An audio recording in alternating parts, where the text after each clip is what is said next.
Dear students, we will now discuss about measures of dispersion.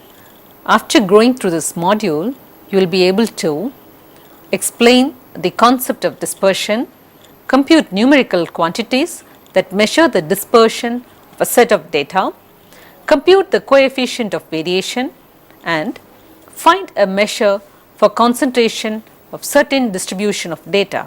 Measures of dispersion allows us to numerically describe the scatter or spread of measurements. Among the measures of dispersion discussed here are the range, quartiles, variance and standard deviation. The subject to be discussed are concepts, range, variance, standard deviation. Concepts. Dispersion is used to denote the degree of heterogeneity in the data. It is an important characteristic indicating the extent to which observations vary amongst themselves.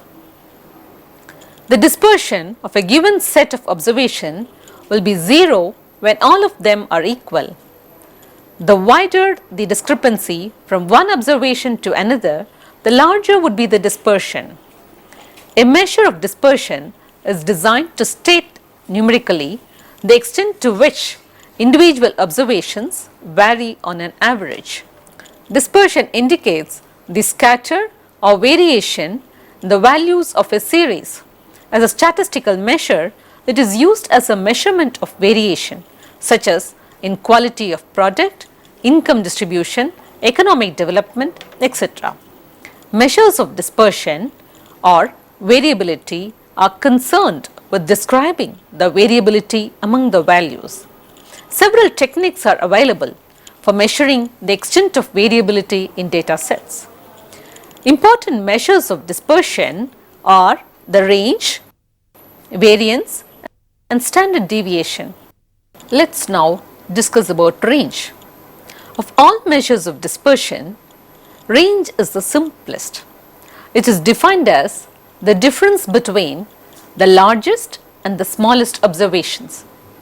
Notice that for group data, the largest and smallest observations are not identifiable. Hence, we take the difference between two extreme boundaries of the classes. It is intuitive that because of the central tendency, if one selects a small sample, observations are more likely to be around its mode than away from it. Less likely or extreme values will be included in the sample when its size is large. This, in other words, implies that range will increase with increase in sample size. Also, it is known that in repeated sampling with small sample size, range varies considerably, making it a less suitable measure for comparisons.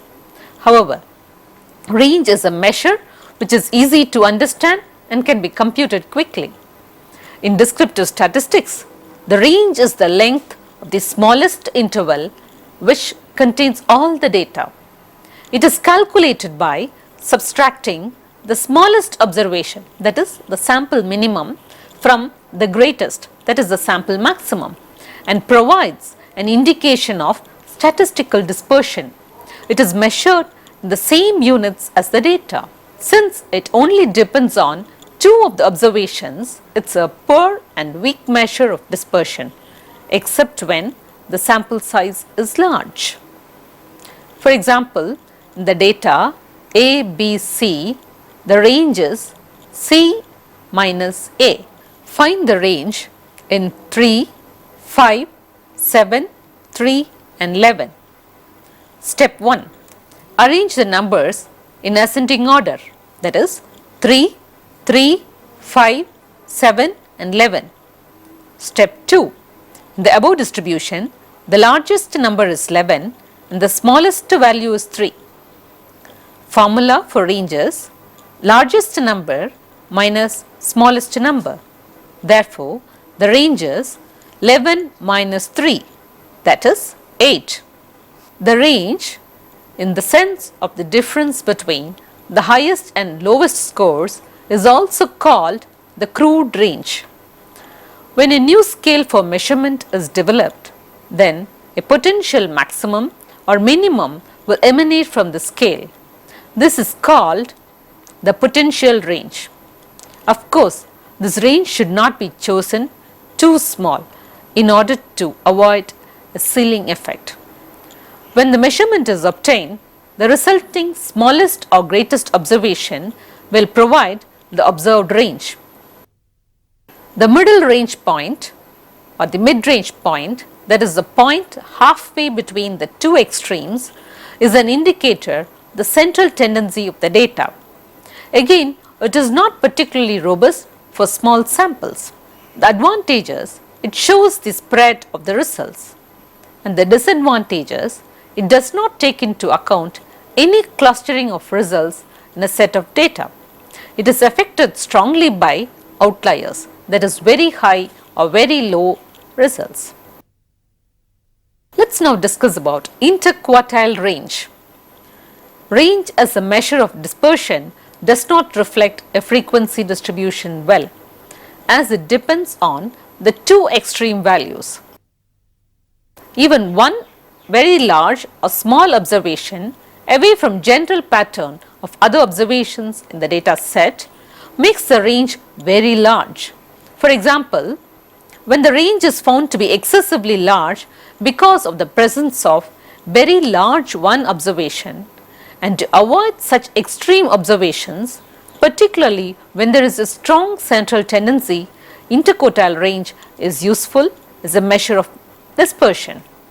It is defined as interquartile range is equal to Q3 minus Q1, that is P75 minus P25.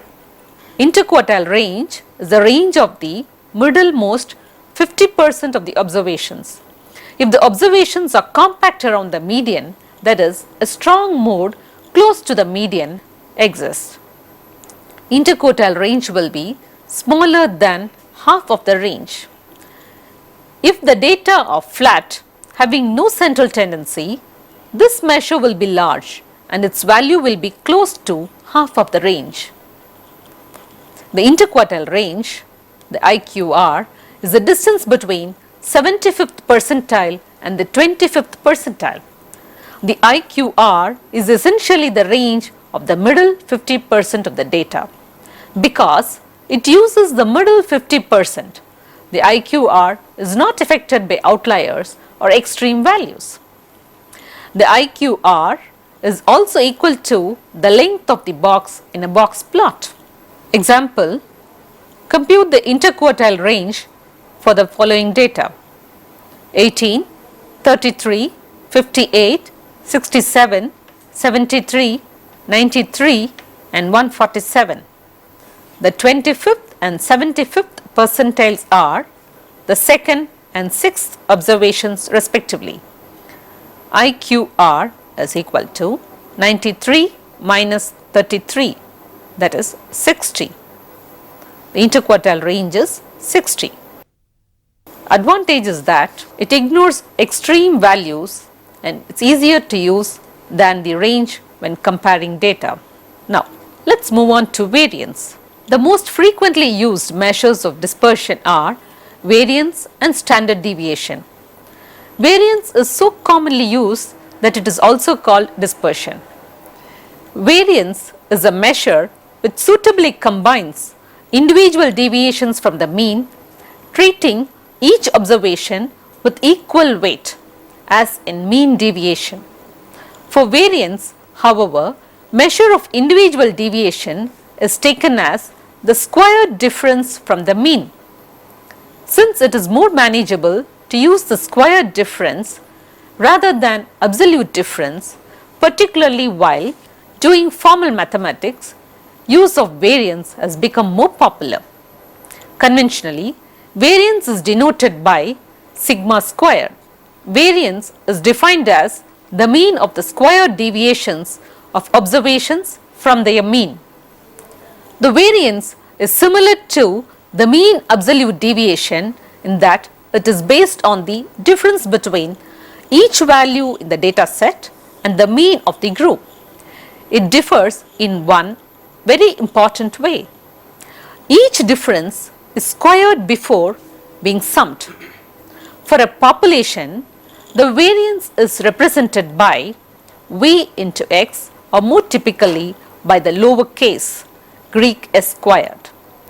The formula is variance, that is x, or sigma square, is equal to sigma x minus mu the whole squared divided by n.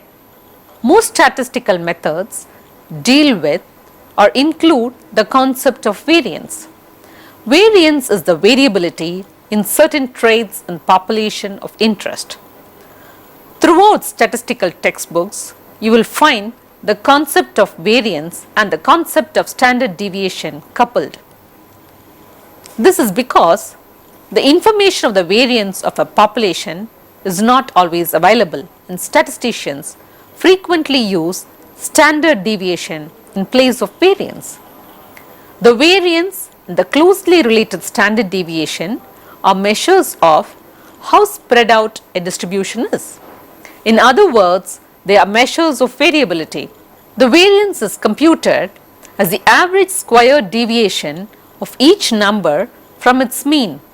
For example, for the numbers 1, 2 and 3, the mean is 2 and the variance is 1 minus 2 the whole squared plus 2 minus 2 the whole squared plus 3 minus 2 the whole squared divided by 3, and the variance is 0.667.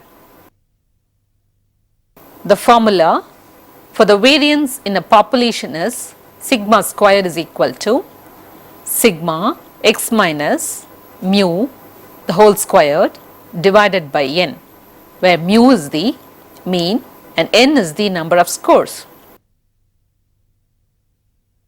When the variance is computed in a sample, the statistic, that is s squared, that is variance, is equal to sigma x minus m the whole squared divided by n, where m is the mean of the sample, s squared is a biased estimate of sigma squared.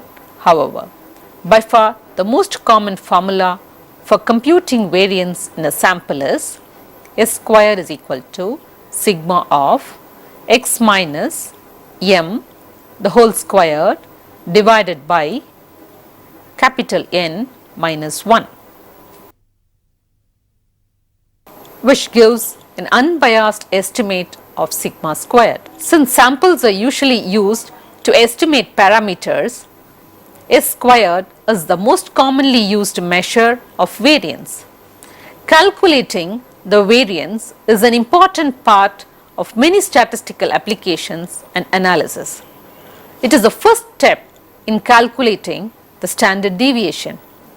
The variance of a random variable or distribution is the expectation or mean of the squared deviation of that variable from its expected value or mean. Thus, the variance is a measure of the amount of variation, the values of that variable, taking account of all possible values and their probabilities or weightings, not just the extremes, which give the range.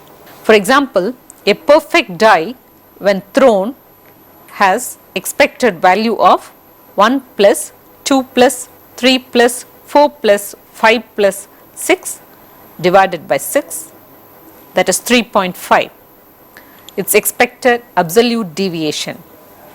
The mean of the equally likely absolute deviations from the mean, that is 3.5 minus 1, 3.5 minus 2, 3.5 minus 3, 4 minus 3.5, 5 minus 3.5, 6 minus 3.5, that is 2.5 plus 1.5 plus 0.5 plus 0.5 plus 1.5 plus 2.5 divided by 6, and the value is 1.5, but its expected square deviation, that is its variance, is 2.5 the whole squared plus 1.5 squared plus 0.5 squared plus 0.5 squared plus 1.5 squared plus 2.5 squared divided by 6. that is 17.5 divided by 6, the variance is 2.9. Another example, if a coin is tossed twice, the number of heads is 0 with probability 0.25, 1 with probability 0.5 and 2 with probability 0.25. Thus, the mean of the number of heads is 0.25 into 0 plus 0.5 into 1 plus 0.25 into 2 is equal to 1.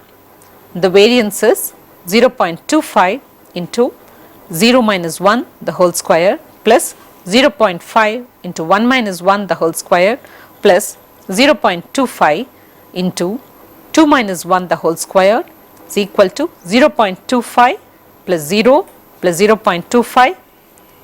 The variance is 0.5. With regard to the advantages of variance, finding the variance of a population gives the complete information regarding how the population varies among individuals. Many times, this is exactly what a study hopes to find or infer. By finding the variance, this question is no longer unanswered. And the goal of the study, which is often how to apply the findings, can be expedited. In addition, finding the variance of a population means there will be no error in prediction using formulas that include standard deviation statistics.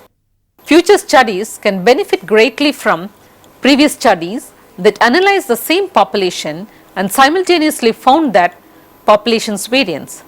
This is because even if the population has changed since the first study, as in the case of many types of data, that is, organisms that die and are born, the variance of a population rarely changes to a large degree. This means that the original variance is an accurate estimate of the current variance. This estimate is likely to be a better estimate than the standard deviation that corresponds to a new sample. Thus, the finding of variance allows future researchers to conserve their resources. Disadvantage. It is with regard to resource consumption.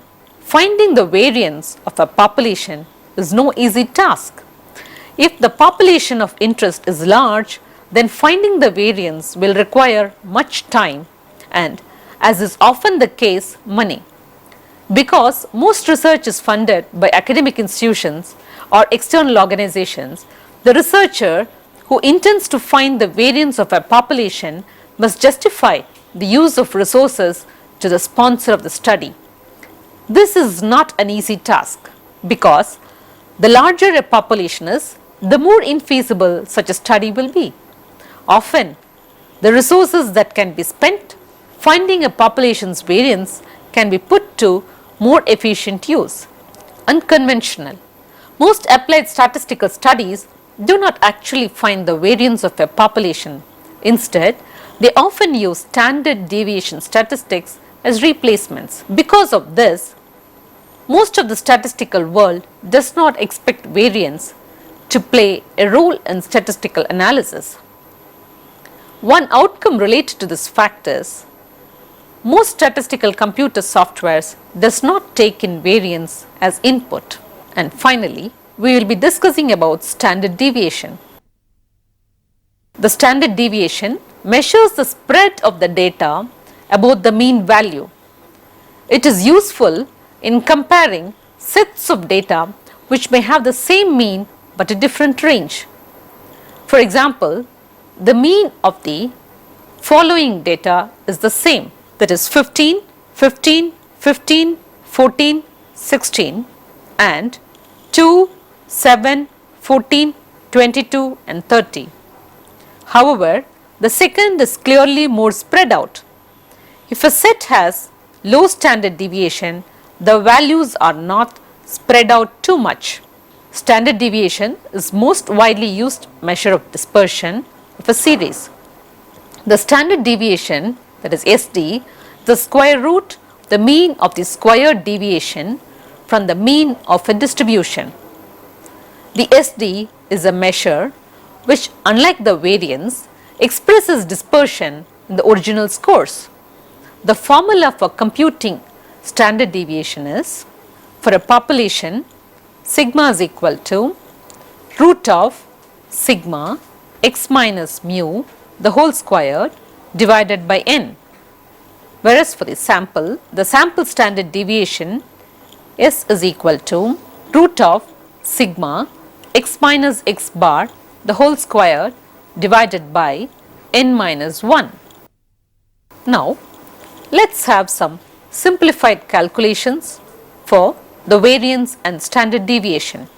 The formulas in the preceding sections are called deviation formulas because in each case the specific deviations of individual values from the mean must be determined. Alternative formulas which are mathematically equivalent, which do not require the determination of each deviation, have been derived. Because these formulas are generally easier to use for computations, they are called computation formulas. The computation formulas are population variance sigma squared is equal to sigma x squared minus capital N mu squared divided by capital N. Population standard deviation sigma is equal to square root of sigma x squared minus capital N mu squared divided by capital N. Sample variance S squared is equal to sigma uppercase x squared minus lowercase n into x bar squared divided by lowercase n minus 1. Sample standard deviation is calculated by S is equal to square root of sigma x squared minus lowercase n x bar squared divided by n minus 1. Here is an example. Here are the amounts of gold coins 5 pirates have, that is 4, 2, 5, 8 and 6. Now, let us calculate the standard deviation. Calculate the mean. X bar is equal to sigma x divided by n, that is x1 plus x2 plus x3 and so on divided by capital N, that is 4 plus 2 plus 5 plus 8 plus 6 divided by 5, and the mean is 5. Calculate step 2. Calculate x minus x bar for each value in the sample. X1 minus x bar is equal to 4 minus 5, that is equal to minus 1. X2 minus x bar, that is 2 minus 5 is equal to minus 3. X3 minus x bar is equal to 5 minus 5, that is 0. X4 minus x bar, that is 8 minus 5 is equal to 3. X5 minus x bar is equal to 6 minus 5, that is equal to 1. Step 3. Calculate sigma x minus x bar the whole square, that is sigma x minus x bar the whole square is equal to x1 minus x bar the whole square plus x2 minus x bar the whole square and so on, that is minus 1 the whole square plus minus 3 the whole square plus 0 the whole square plus 3 the whole square plus 1 the whole square, that equals to 20. X minus sigma x minus x bar the whole square is equal to 20. Step 4. Calculate the standard deviation. S is equal to root of sigma x minus x bar the whole square divided by n minus 1, that is square root of 20 divided by 5 minus 1, and the standard deviation is 2.24. The standard deviation for the amounts of gold coins that pirates have is 2.24 gold coins. Let us discuss about the advantages and disadvantages of standard deviation as measure of dispersion. It gives you a better picture of your data than just the mean alone. It can always be calculated. Standard deviation is a meaningful characteristic of a set of observations. It takes every observation into account to express the scatteredness of observations. It lends itself to computation of other stable measures and therefore is a prerequisite for many of them. The average of deviations are around the mean. Majority of the data within one standard deviation are above or below the mean. It is not expressed in squared units, so makes more sense descriptively. And the disadvantages would be, it doesn't tell you the full range of the data. It can be affected by outliers, that is, rare numbers much smaller or larger than everything else in the data set, so as to give a skewed picture. It is more complicated to calculate and it is influenced by extreme scores.